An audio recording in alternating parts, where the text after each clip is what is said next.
जयराम जी की लेक्चर 19। जय जय जय जय, आपकी जय जय हो। आपने 18 लेक्चर देख लिए और आज 19th लेक्चर में आ गए। आपकी जय जयकार है दोस्तों। आज मैं ये 19th लेक्चर तक पहुंचा हूं तो आप ही की वजह से। आप इतने बढ़िया कमेंट लिख रहे हैं, आप शेयर कर रहे हैं, आप लाइक कर रहे हैं, आप सब्सक्राइब कर रहे हैं। बेटे मैं सब कुछ अपने YouTube के चैनल से देख रहा हूं और मुझे खुशी मिल रही है और उससे उत्साह बढ़ रहा है, उत्साह बढ़ रहा है। और मैं 50 लेक्चर तक बहुत जल्दी पहुंचने वाला हूं। मैं आपका धन्यवाद करना चाहूंगा मन से, मन से, मन से मन तक। मैं एक कोटेशन लिखना चाहूंगा आपके लिए। Every one has a talent. Everyone has a talent and so do you। और आप में भी है। Everyone has a talent and so do you, and so do you। Let it shine out, let it shine out is all you have to do, is all you have to do। Please बेटे सभी, आप सभी इसको quotation को लिखें, लिखें बेटे।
बेटे उम्मीद है कि आपने लिख लिया होगा। मैं इसीलिए 1 मिनट के लिए चला गया था, मुझे लगा कि आप जरूर लिखेंगे। बेटे बड़ी प्यारी बात है, एवरीवन हैज अ टैलेंट। बेटे हर किसी में भगवान ने कुछ ना कुछ हुनर, स्किल दी हुई है।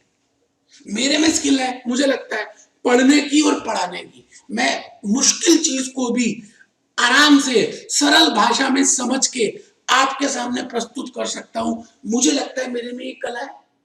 बेटे आप में भी कुछ ना कुछ जरूर कला होगी।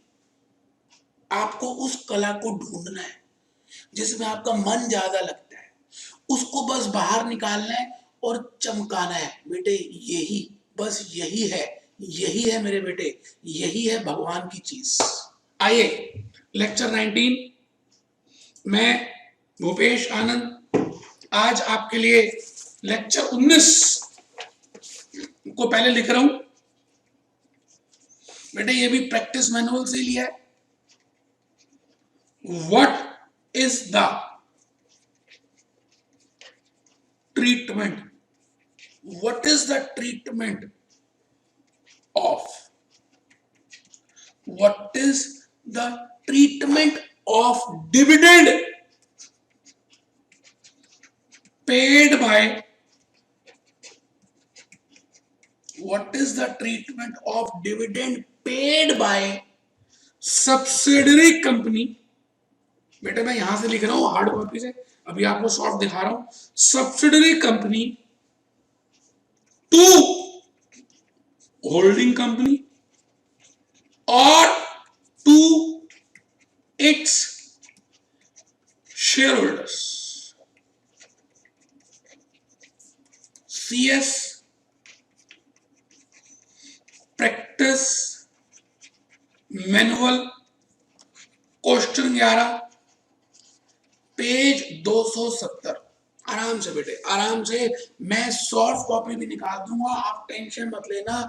15-20 मिनट में ये काम हो जाएगा। अगर इस लेक्चर को ध्यान से सुनोगे तो कंसोलिडेटेड बैलेंस शीट की भी अगर कोई डाउट है तो वो भी क्लियर हो जाएगी, क्योंकि इसमें प्रैक्टिकल टच आ रहा है, इसमें प्रैक्टिकल टच है, इसमें प्रैक्टिकल टच है, क्योंकि बेबी को बेस पसंद है, बेस पसंद है, बेस पसंद है। लिखे, वो खोली बेटा, बुक खोली बेटे, बुक भी खोलनी है।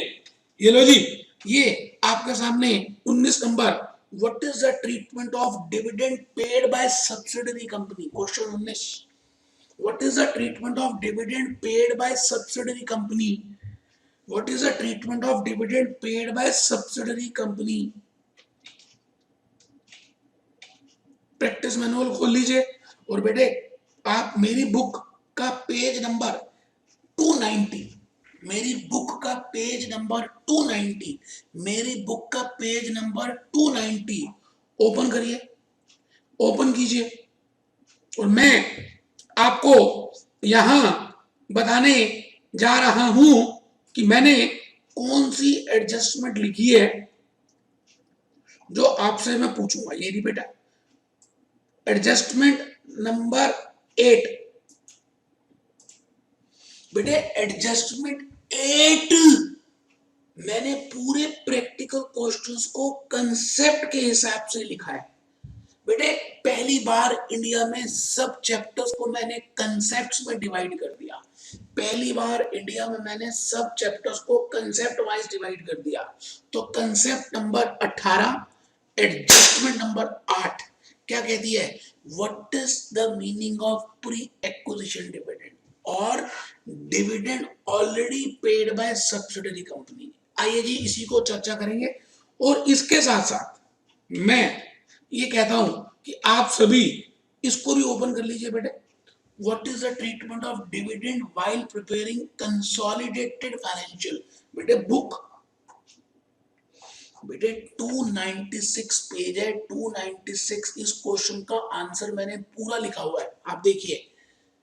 तो मैं आपके सामने चल रहा हूं और हम आगे चलेंगे।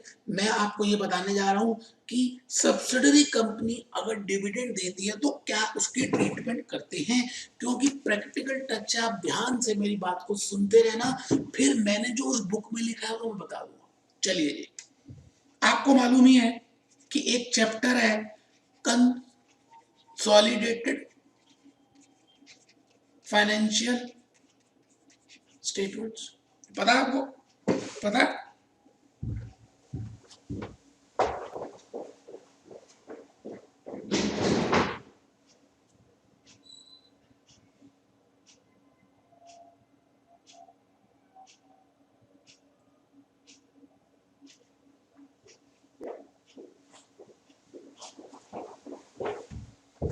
बेटे एक चैप्टर है कंसोलिडेटेड फाइनेंशियल स्टेटमेंट्स, और कहते हैं जी प्रैक्टिकल में सबसे इंपॉर्टेंट टॉपिक यही है, हर बार पेपर में आता है। कोई ऐसा पेपर नहीं है मैंने देखा जिसमें ये ना पूछा गया। बेटे इसमें एक कंपनी होती है होल्डिंग कंपनी और दूसरी कंपनी होती है subsidiary company. Holding company subsidiary company को होल्ड करती है, ये डोमिनेटिंग होती है ऐसा मान लें, डोमिनेटिंग, और इसको हम बोल सकते हैं डोमिनेटेड। तो बेटे एक कंपनी होती है इंग और एक होती है टिड।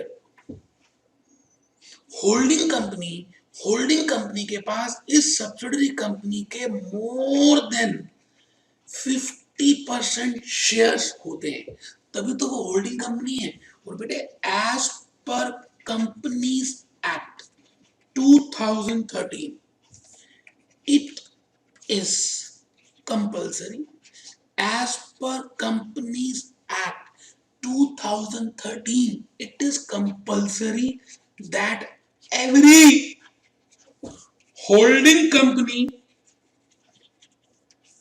must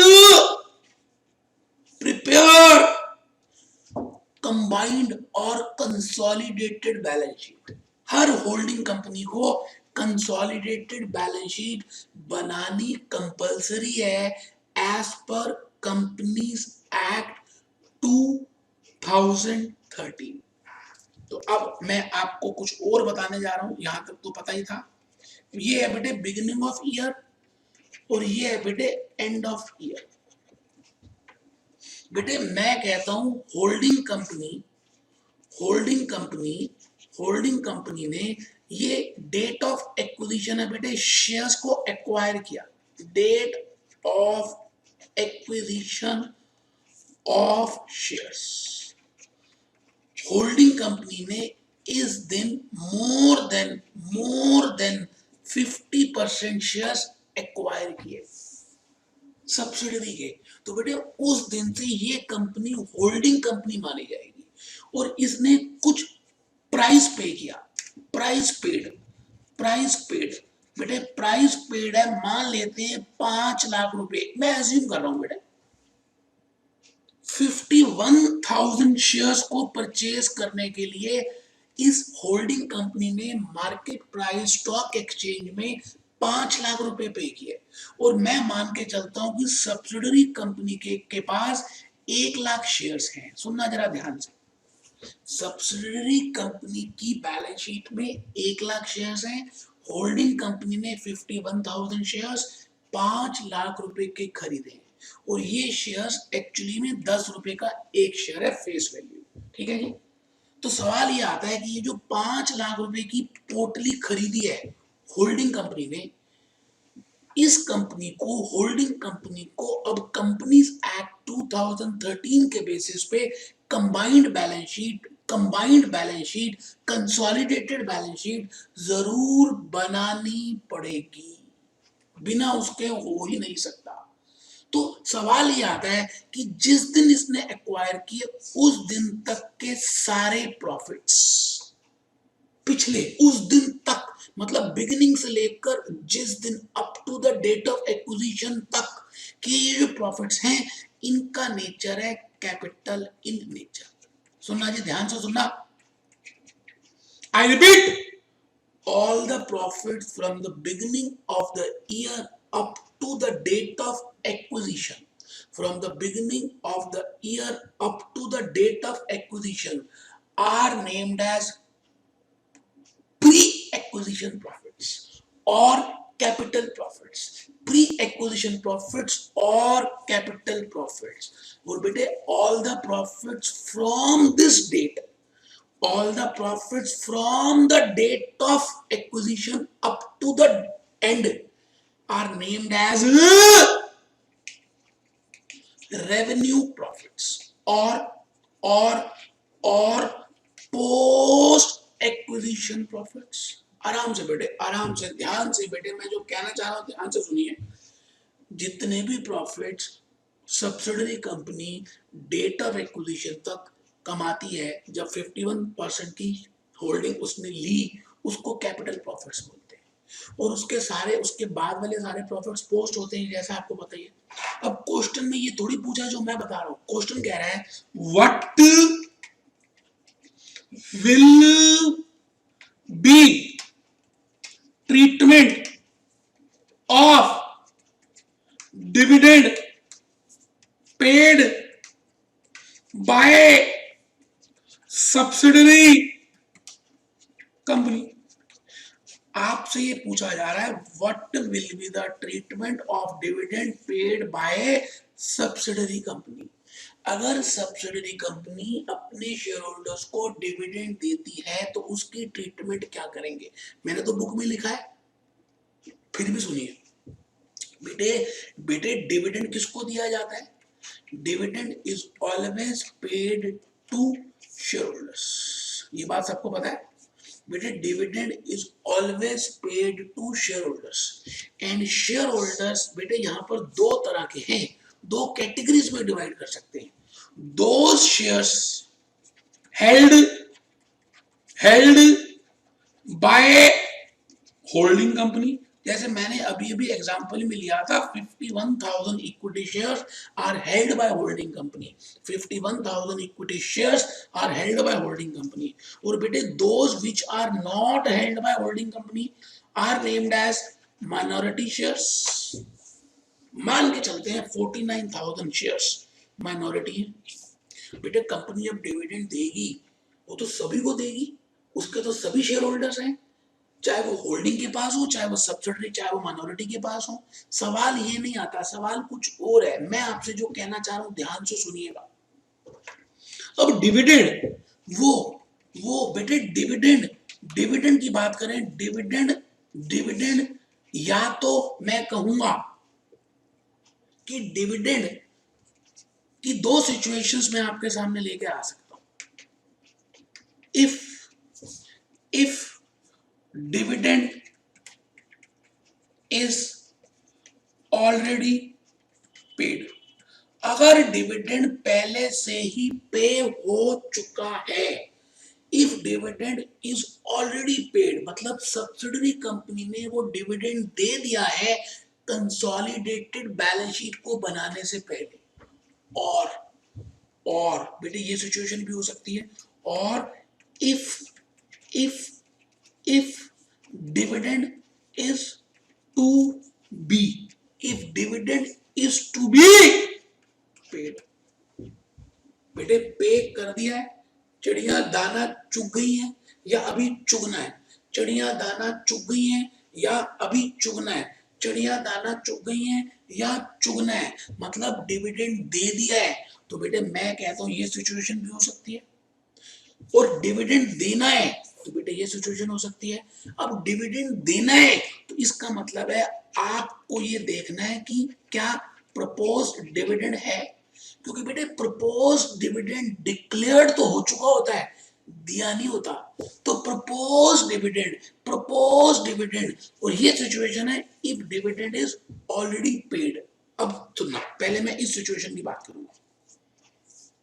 मैं भूपेश आनंद इस समय आपको बड़ी इंपॉर्टेंट एडजस्टमेंट करा रहा हूं कंसोलिडेटेड बैलेंस शीट की, और आप में से कुछ बच्चे ढीले ढीले बैठे हैं, कुछ ने तो मुंह सुझा के उधर बैठ गए। बेटे नहीं, पेपर में आती है, प्रैक्टिकल भी क्लियर होगा अगर आप मेरी बात को ध्यान से सुनोगे। मैं आपसे ये कह रहा हूं सिचुएशन ए, सिचुएशन 1 क्या है, if subsidiary company has already paid dividend, अगर सब्सिडरी कंपनी ने डिविडेंड ऑलरेडी पे कर दिया है तो बेटे डिविडेंड जो पे कर दिया है वो दो पीरियड का हो सकता है, या तो बेटे लास्ट ईयर प्रीवियस ईयर्स का हो सकता है और previous year dividend, previous years dividend, या तो वो डिविडेंड बेटे प्रीवियस ईयर का हो सकता है और वो करंट ईयर का भी हो सकता है, इंटरिम डिविडेंड दे दिया। अगर वो प्रीवियस ईयर का है तो एक बात सुन लीजिएगा, मैं आपको रिपीट करूंगा। यहां पर जैसे मैंने लिखा previous year dividend, previous year dividend, previous year dividend, मतलब मैं कहता हूं जी यहां पर 200001 और 12 की ऐसे ही मैंने एक फाइनेंशियल ईयर ले लिया। अब आप डेट ऑफ एक्विजिशन यहां पर है, लेकिन इस कंपनी ने डिविडेंड लास्ट ईयर का दिया बेटे 99,2000 का डिविडेंड दिया है, डिविडेंड दिया है 99,2000 का यहां पर इस ईयर में। तो मैं कहूंगा this dividend belongs to last year, this dividend belongs to previous year, this dividend belongs to last year's, it should be paid out of last year profits। सुनना ध्यान से सुनना बेटे, डिविडेंड जिस ईयर का है उसी ईयर के प्रॉफिट से देना चाहिए, डिविडेंड जिस ईयर का है उसी ईयर के प्रॉफिट से देना चाहिए। इसका मतलब मैं जो आपको अभी तक समझा रहा हूं कि सिचुएशन 1 है if subsidiary company has already paid dividend. तो बेटे डिविडेंड में एक होता है प्रीवियस ईयर डिविडेंड और एक होता है करंट ईयर डिविडेंड। बेटे previous year dividend is always to be paid out of previous year profits. एक बच्चे को नींद आ रही थी, उसने कहा भाई प्रॉफिट से तो दिया ही जाता है, तो इसमें बार बार ये मास्टर क्यों बोल रहा है previous year profits, previous year profits. बेटे राज की बात है, मैं जान के बार बार क्यों बोल रहा हूं, क्योंकि वो जो लास्ट ईयर के प्रॉफिट्स है ना, जो प्रीवियस ईयर के प्रॉफिट्स है ना, वो बेटे होल्डिंग कंपनी के लिए ना कैपिटल इन नेचर के। जो प्रॉफिट्स पिछले साल के, लास्ट ईयर के, पास्ट ईयर के, वो प्रॉफिट्स कैपिटल इन नेचर के प्रॉफिट्स हैं होल्डिंग कंपनी के लिए। तो इसका मतलब वो जो डिविडेंड उन प्रॉफिट्स में से मिला है उसका नेचर भी कैपिटल नेचर का होगा।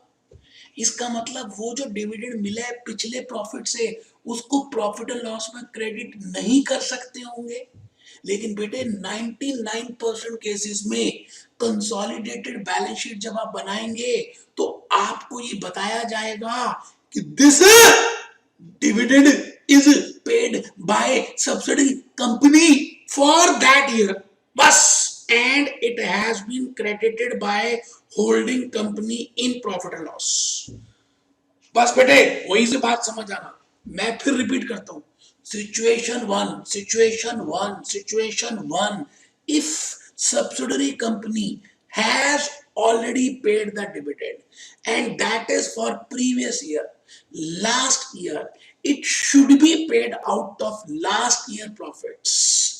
It is important to find out what is the source of that dividend, because some profits are pre-acquisition in nature and some profits are post-acquisition in nature for holding company। या ऐसा समझ लीजिए कुछ profits capital in nature के होते हैं, उनमें से डिविडेंड दिया जाए तो वो भी कैपिटल इन नेचर का होता है, और कुछ प्रॉफिट्स रेवेन्यू नेचर के होते हैं, उसमें से डिविडेंड दिया जाए तो वो भी डिविडेंड रेवेन्यू इन नेचर का ही होता है। मैं भूपेश आनंद आज आपसे यही बात कहने जा रहा हूं कि if dividend has been paid out of pre-acquisition, ऐसा समझ ले, और लास्ट ईयर समझ ले, लास्ट ईयर्स प्रॉफिट्स, कुछ भी समझ ले बेटे, और कैपिटल प्रॉफिट्स, ऐसा समझ ले, कैपिटल प्रॉफिट्स और कैपिटल प्रॉफिट्स, देन सुनना dividend received by holding company is named as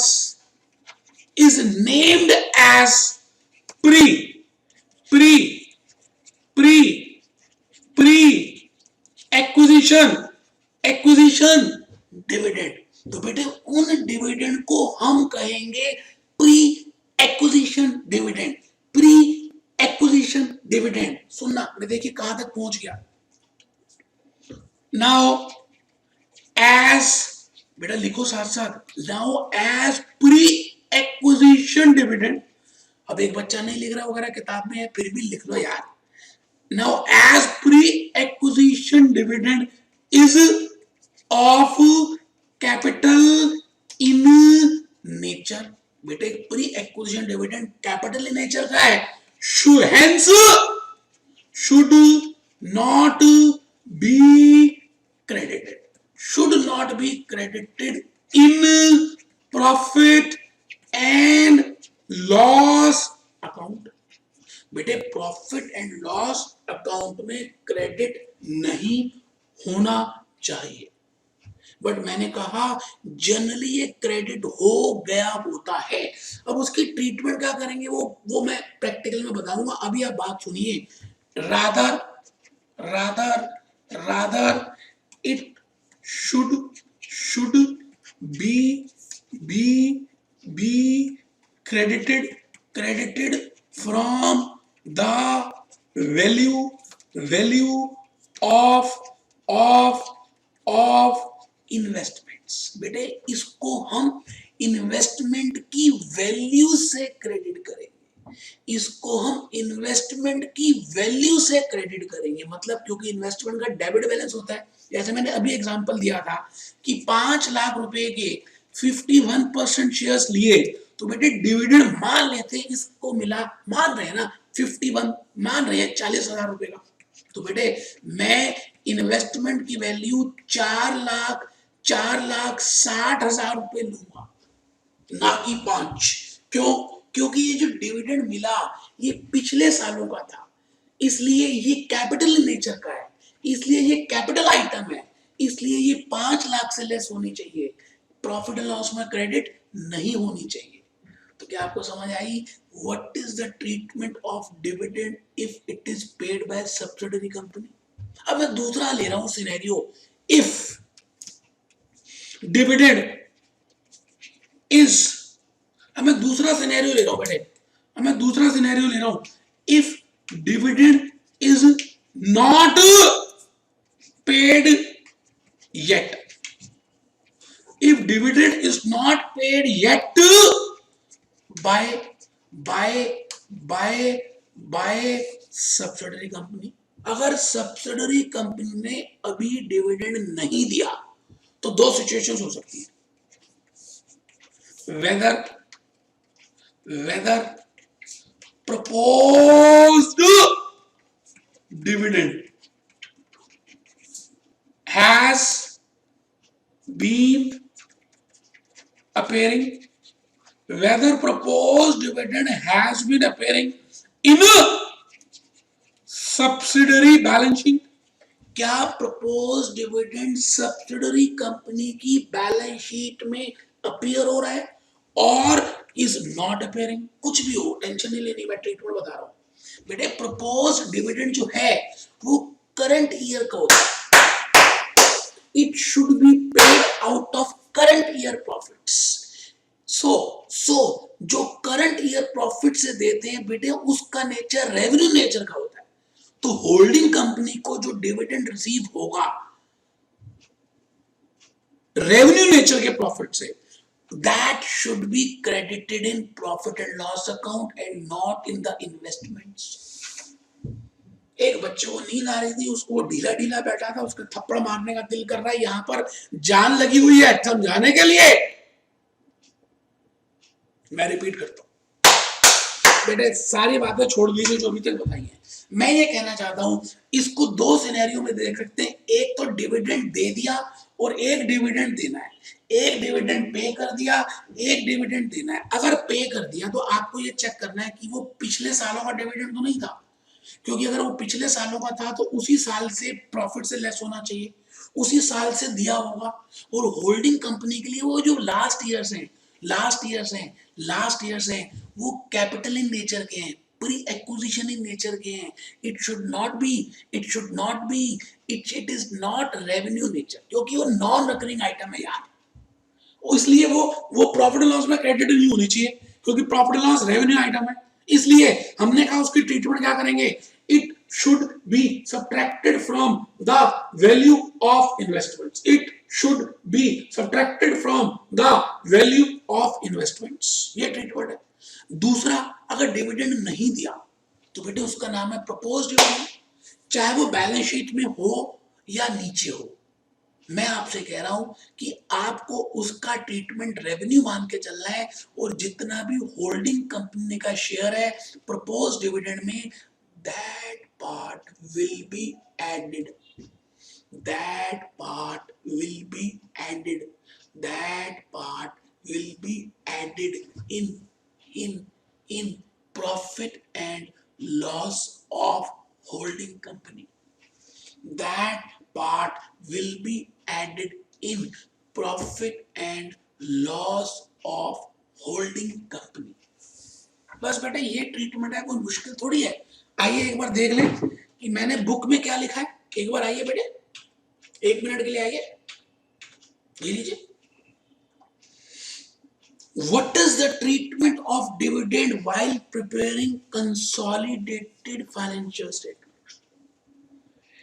treatment में be received out of capital. अच्छा, डिविडेंड होना चाहिए बेटे, गलती है। ट्रीटमेंट की जगह आप इसको कर लेंगे डिविडेंड में भी रिसीव्ड, क्योंकि बेटे डिविडेंड देते कहां से? प्रॉफिट से। तो मैं कह रहा हूं डिविडेंड में be received out of capital और revenue profits. Dividend received by holding company from capital profits of subsidiary are to be credited in investment in shares. On the other hand, dividend received out of revenue profits cost are treated as income and credited to profit and loss account.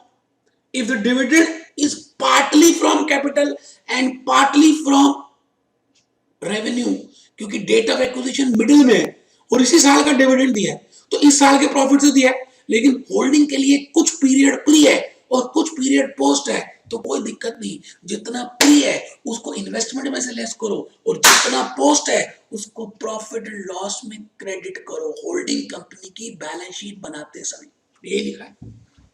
Next page में आ जाइए बेटे सारी बातें आपके लिए पहले से ही prepare की और आपके सामने पेश की कि आपका फायदा हो, आपको बेनिफिट हो। देख लीजिए बेटे, ये देख लीजिए। तो मैं भूपेश आनंद, मैं सीएस में आप ही का दोस्त ये चाहता हूं कि आप ये जो आज मैंने आपको बताया what is the treatment of dividend paid by subsidiary company, इसको ईमानदारी से पढ़ के जाना है, करके जाना है। और मैंने आपको जो लिखवाया, जो समझाया, प्लस ये जो मैटर है, अगर आप इतना कर लेते हैं तो प्रैक्टिकल और थ्योरी दोनों कवर हो जाते हैं। इन्हीं बातों के साथ मैं आज का ये लेक्चर 19 यहीं पर कंप्लीट कर रहा हूं।